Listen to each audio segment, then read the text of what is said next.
இயேசுவின் நாமத்தில் உங்களை வாழ்த்துகிறேன். திரும்ப ஒரு புதிய நாளுக்குள் நாம் பிரவேசித்திருக்கிறோம். அன்பான குடும்பத்தின் மக்களே, இன்று ஜனங்களை பார்க்கின்ற பொழுது, பிள்ளைகளை பார்க்கின்ற பொழுது, குடும்பத்தை பார்க்கின்ற பொழுது தெளிவில்லாத ஒரு சூழ்நிலை பார்க்கிறோம். எங்க பார்த்தாலும் ஒரு வேவரிங் மைண்ட், தெளிவில்லாத ஒரு சூழ்நிலை. என்ன முடிவெடுக்க வேண்டும், என்ன காரியங்களை செய்ய வேண்டும், என்ன காரியங்களை நினைக்க வேண்டும் என்று சொல்லி புரிந்து கொள்ள முடியாதபடி தடுமாறுவதை நம்மால் பார்க்க முடிகிறது. ஆனால் 2 தீமோத்தேயு 4:5 பவுல் அப்போஸ்தலன் தீமோத்தேயுக்கு எழுதும்போது தீமோத்தேயுக்கு ஒரு ஆலோசனை சொல்லுகிறார். நீ எல்லாவற்றிலும் மன தெளிவுள்ளவனாயிரு என்று சொல்லுகிறார். You B watchful in all things. எல்லாவற்றிலும் நீ மன தெளிவுள்ளவனாயிரு. ஒரு தெளிந்த புத்தியோடு, தெளிந்த சிந்தனையோடு நீ இந்த காரியத்தை செய்ய வேண்டும் என்று பவுல் தீமோத்தேயுக்கு எழுதுகிறார். தீமோத்தேயு ஒரு சின்ன பையன், ஒரு சின்ன வாலிப பையன், ஆலோசனைக்காக காத்திருக்கிற மனிதன். அப்பொழுது பவுல் சொல்லுகிற வார்த்தை, முதிர்ந்த அனுபவத்தோடு பவுல் சொல்லுகிறார், நீ எல்லாவற்றிலும் தெளிவுள்ளவனாயிரு. ஒரு நம்பிக்கை நமக்கு இருக்கணும். என் ஆண்டவர் என்னோடு கூட இருக்கும்போது எனக்கு தெளிவான சிந்தனையை தருவார் என்ற ஒரு நம்பிக்கை. ஆண்டவர் தான் அந்த தெளிவை நமக்கு தர முடியும். ஆண்டவர் தான் நம்ம எடுக்கக்கூடிய முடிவுகளை வெளிப்படுத்த வேண்டும்.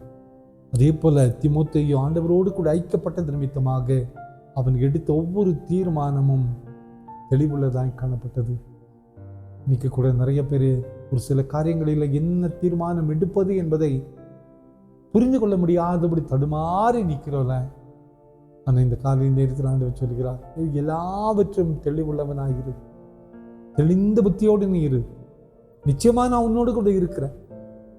நீ எடுக்க வேண்டிய வழிகளை, முடிவை உனக்கு நான் தருவேன். உனக்கு நான் ஆலோசனையா தருவேன். நீ தடுமாறி போவதில்லை.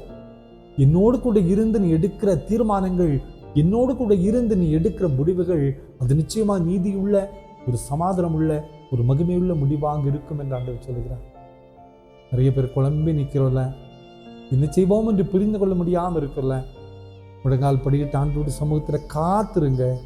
நம் தெளிவான முடிவுகளை எடுக்கக்கூடிய ஞானத்தை நிச்சயமாய் கர்த்தர் நமக்கு தந்து விடுவார். அந்த முடிவு நம் வாழ்க்கை கட்டும். அந்த முடிவிலே வேதனைகள் இருக்காது. அந்த முடிவிலே போராட்டங்கள் இருக்காது. அந்த முடிவிலே சத்துரு வரவே முடியாது. சமாதானத்தின் பாதையிலே நடத்துவார். கவலைப்படாதிருங்கள். எல்லாவற்றிலும் மன தெளிவுள்ளவர்களாய் நீங்கள் இருங்கள். கர்த்தரோடு கூட காத்திருக்கும் போது இந்த தெளிவை நிச்சயமாக கர்த்தர் நமக்கு தருவார். சொன்னமா, அன்பின் ஆண்டவரே, இந்த காலை நேரத்தில் நீர் எங்களுக்கு தந்த இந்த நற்செய்திக்காக துதிக்கிறப்பா. எல்லாவற்றிலும் நீ மன தெளிவானவராய் இரு என்று சொல்லுகிற அந்த நம்பிக்கை எங்களுடைய வாழ்க்கையில் அந்த தெளிவை தருவீர் என்று நம்புகிறோம். பிறந்த நாளையும் திருமண நாளையும் நினைவு கூறுகிற ஒவ்வொரு பிள்ளைகளையும் நீர் ஆசீர்வதிங்கப்பா. நினைவு கூறும் மகிமைப்பார். இயேசுவின் மூலம் ஜெபம் கிளம்புங்கள் நல்ல பிதாவே. ஆமென், ஆமென்.